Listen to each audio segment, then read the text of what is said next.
This story is from a place of Bihar called Patna. The story is about Shehnaz and Jaffaruddin. Shehnaz grew up in Patna, surrounded by her loving family. As she blossomed into a young woman, her parents decided it was time to find her a suitable husband. They wanted someone who was not only well-educated, but also well-settled. A man who could give Shehnaz a life of comfort and happiness. After a long search, they found Jaffaruddin, a young man from Lakhisarai, a town not far from Patna. Jaffaruddin was an electrical engineer who had secured a prestigious job in Saudi Arabia. This was seen as a golden opportunity, a sign that he was capable of providing a prosperous future. The proposal was put forth, and Shehnaz's parents agreed it was a perfect match. The wedding was a grand celebration, filled with joy and the promise of a bright future. After the marriage, Shehnaz and Jaffaruddin's life together began on a sweet note. The couple seemed happy, and life went on smoothly for a while. As time passed, Jaffaruddin decided to leave his job in Saudi Arabia. He moved to Noida with Shehnaz and their 2 young sons, seeking a fresh start closer to home. For 2 years they lived in Noida, adjusting to the rhythm of their new life. But as May approached, bringing with it the festival of Eid, Jaffaruddin suggested it was time for a visit home. They had not been back to Patna for a long time, and with Eid on the horizon, it felt like the perfect occasion. Besides, Jaffaruddin had built a new house right next to Shehnaz's parents' home, using the money he had carefully saved during his years in Saudi Arabia. The thought of celebrating Eid in their new home filled them with joy. On the 1st of May, they boarded a flight from Delhi to Patna, filled with excitement.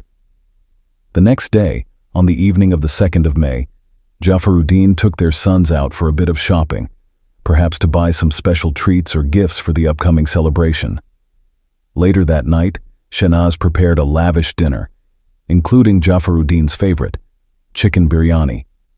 And then he ate dinner with his wife and children and then went to sleep. Early the next morning, his elder son woke up before everyone else. Feeling uneasy, he went to his father's room. When he opened the door, what he saw was truly terrifying. His father's lifeless body was sprawled out on the floor. Beside him lay a pressure cooker, smeared with blood. It looked like the pressure cooker had been used as a weapon. Overcome with shock, the son screamed in horror, his voice echoing through the house. His wife, Shehnaz, and the rest of the family rushed to the scene. Neighbors soon gathered, and the news spread like wildfire. It was the day before Eid, a time meant for joy, but the house was now filled with deep sorrow. The celebration turned into a time of mourning. Without delay, the police were called. They arrived quickly, took custody of the body, and sent it for a post-mortem examination. The investigation began immediately. The police started questioning family members and neighbors to gather clues. When they spoke to the son, he told them that he had woken up early and went to his father's room, only to find him lying there, lifeless. They asked Shehnaz to explain what had happened that night. She started by saying that earlier in the evening, they had gone out to do some Eid shopping together. After returning home, they had dinner as a family, and everything seemed normal. But at around 3 a.m., she was suddenly awakened by strange noises. Curious and worried, she got out of bed and stepped out of her room to check what was going on. As soon as she walked out, 2 strangers suddenly attacked her. They grabbed her roughly, snatching her jewelry, and then one of them covered her nose with their hand. She could feel that there was something strange on their hand, and before she knew it, everything went black as she lost consciousness. Initially, the police suspected that this was a case of robbery, but something didn't add up. Except for Shehnaz's necklace, nothing else in the house was stolen. This made the police suspicious. Why would the intruders kill someone without taking anything of value? The officers began to consider a different motive. This suggests that the attackers didn't come just to rob the house, but might have had a personal grudge or enmity, one of the officers remarked. The police then started questioning everyone closely, trying to dig up any possible leads. They discovered that Jaffaruddin, Shehnaz's husband, had spent most of his life outside of Bihar, working far from home. Because of this, he didn't have many acquaintances or friends in the area, and as far as anyone knew, he didn't have any enemies either. The police couldn't help but find it strange that despite the money and jewelry in the house, none of it had been taken. This odd detail made them suspect that something wasn't right. To dig deeper, they began carefully examining all the possible ways someone could have entered or exited the house.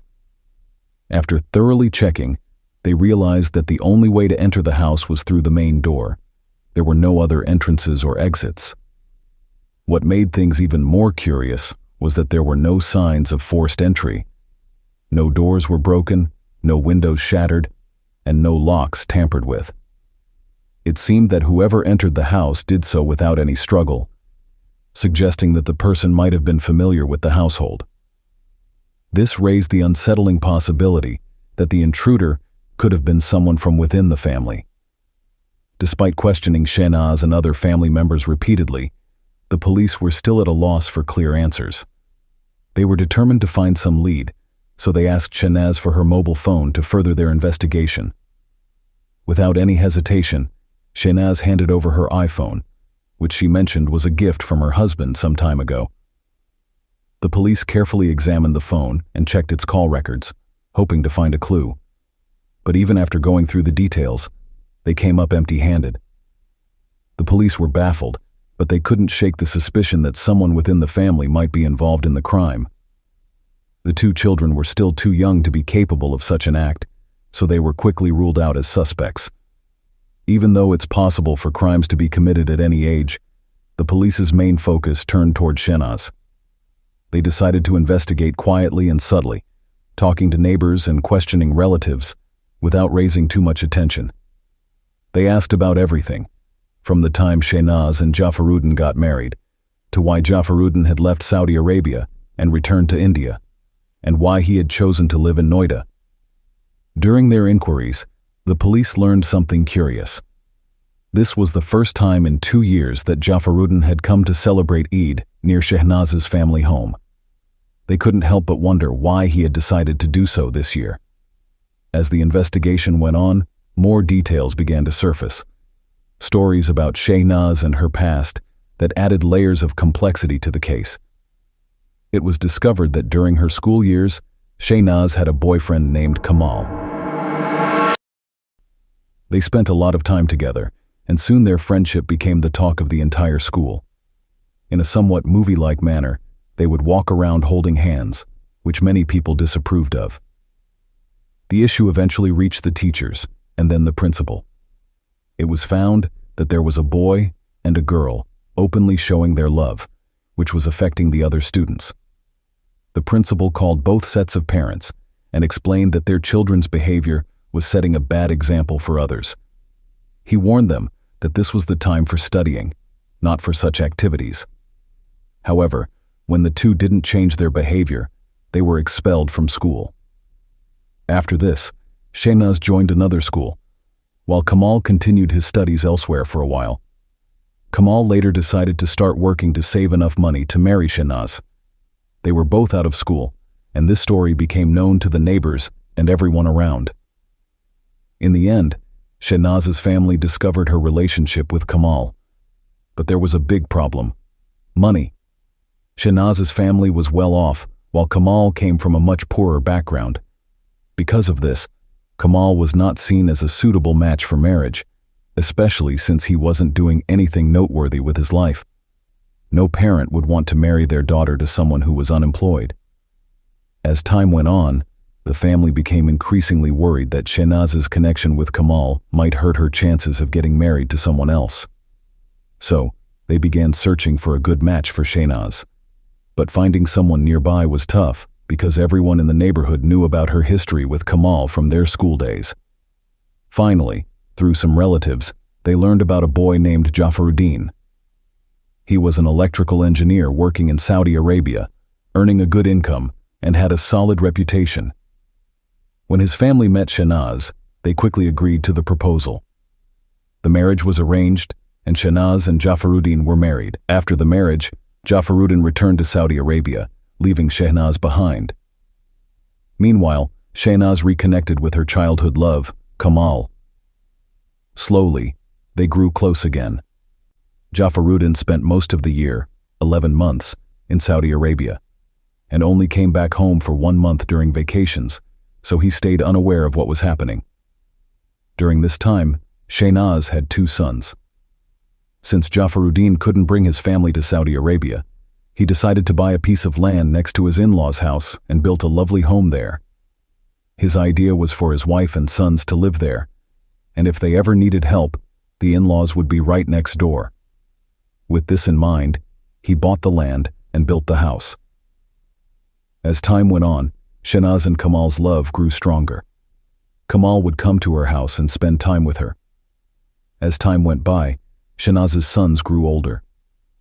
Kamal often visited their home, and though the younger son was too small to understand, he started calling Kamal Abu, father. Kamal even told the elder son to call him Abu, while the real father, Jaffaruddin, was still in Saudi Arabia.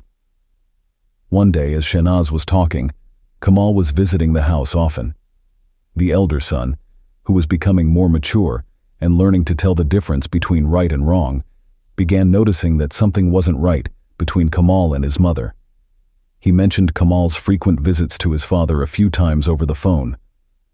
This led to arguments between Shehnaz and Jaffaruddin over the phone. Jaffaruddin, already struggling with work, took leave and came back home to speak with Shehnaz. He tried to make her understand that they had 2 kids and a whole future together. But Shehnaz, blinded by her love for Kamal, couldn't understand and started seeing her husband as the enemy. Despite all his efforts, Jaffaruddin couldn't convince Shehnaz to see things his way. He hoped she might change, but it became clear that she hadn't changed at all. In the end, Jaffaruddin decided to leave his job in Saudi Arabia for the sake of his wife. He made up his mind to come to India, and when he did, he joined a company in Noida. This time, he brought his wife and 2 sons from Patna to live with him in Noida. He decided that after moving to Noida, he wouldn't let Shehnaz return to Patna. Shehnaz stayed in Noida for 2 years, and during this period, Jaffaruddin slowly started believing that Shehnaz had probably forgotten about Kamal and that their relationship was over. He felt that Shehnaz's feelings for Kamal had faded. If there had been anything suspicious in those 2 years, Jaffaruddin would have noticed, but he didn't find anything. Once he was sure that Shehnaz had changed and forgotten Kamal, he decided to celebrate Eid at his in-laws' house for the first time and wanted to take his family along. They planned to go to Patna on May 1st, and Shehnaz was happy to hear this. Jaffaruddin had given his wife an iPhone as a gift, and he was confident that there was nothing suspicious on it. However, he didn't know that Shehnaz was secretly using another phone. Shehnaz kept this second phone hidden from him, and it had a SIM card registered under someone else's name, which Kamal had given her. When Shehnaz was alone, she used this hidden phone to talk and message Kamal, making sure Jaffaruddin never found out. For the last 2 years, Jaffaruddin believed everything was fine, and that Shehnaz had moved on. Shehnaz was thrilled and felt that she had finally escaped her problems. When she found a moment alone at home, she called Kamal and suggested that they use Eid as an opportunity to permanently get rid of Jaffaruddin. She planned to eliminate him so that they could be together, get married, and live happily ever after. Kamal, who had been waiting eagerly for this chance, agreed right away. He had already prepared everything and knew exactly what to do. He explained the plan to Shehnaz, and they were ready. On the morning of May 1st, Shehnaz and her family flew to Patna. That evening, Jaffaruddin went shopping for Eid with his sons. As soon as he left, Shehnaz called Kamal and invited him to the house. She quietly hid Kamal in a room while Jaffaruddin was out. When Jaffaruddin returned with his sons, they all had dinner together, and the sons fell asleep. Shehnaz had a plan to attack Jaffaruddin at night, hoping the children wouldn't see anything if they stayed asleep. To put her plan in motion, she started an argument with Jaffaruddin about something unrelated. During the argument, she told him to sleep in the drawing room. In anger, Jaffaruddin agreed and said he wouldn't sleep with them. But Jaffaruddin had no idea that this was all part of a terrible plan. If you've watched our video up to this point, please give it a like and don't forget to subscribe. Thank you. Around 3 a.m., when Jaffaruddin was sound asleep, Shahnaz quietly brought Kamal out of hiding and fetched a pressure cooker from the kitchen. They chose not to use knives or other sharp tools, fearing they could be traced back to them. Shahnaz and Kamal had watched many crime dramas where similar methods were used. They decided that using the heavy pressure cooker would be the quickest and most effective way. With one strong blow, they attacked Jaffaruddin while he was still sleeping, making sure to get it right on the first attempt.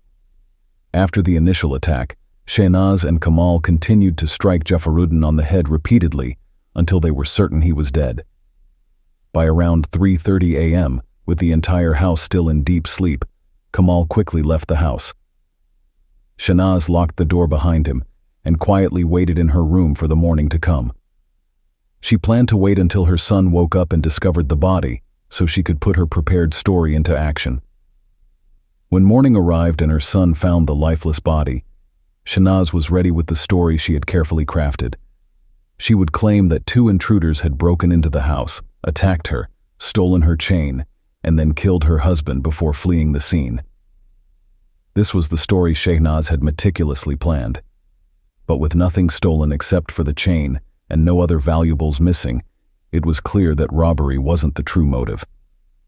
The nature of the attack and the events that followed revealed that the crime was driven more by personal hatred and revenge than by the desire to steal. The story Shahnaz had fabricated to mislead the police was very weak, and this weakness quickly led to the real culprits being exposed.